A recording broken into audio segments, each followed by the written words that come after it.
Viewers, 25 kilometers ahead of Kohima, on the highway, there is a small war memorial.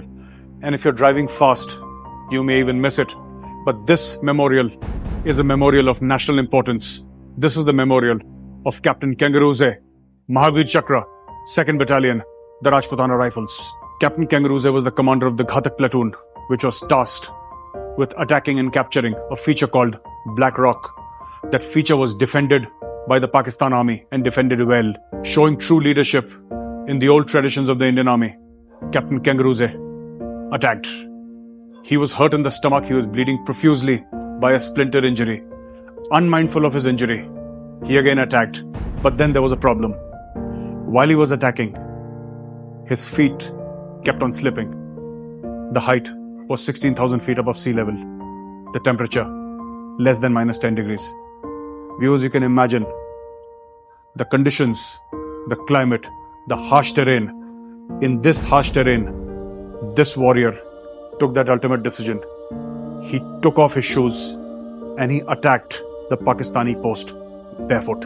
Viewers, at that height, 16,000 feet above sea level, minus 10 degrees, this warrior whose feet were slipping while he was trying to assault the Pakistani position, he did something unimaginable, which you and I can't even think about.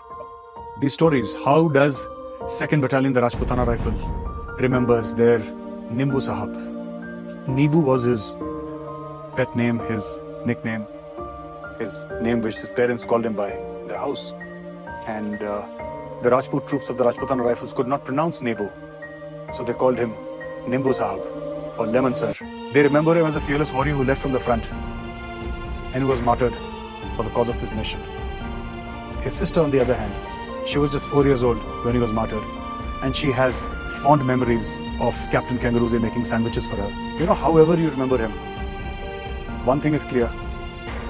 He's an Indian hero, he's an Indian legend, and he's the highest gallantry award winner to have come out of Nagaland. This land and India will always remember him.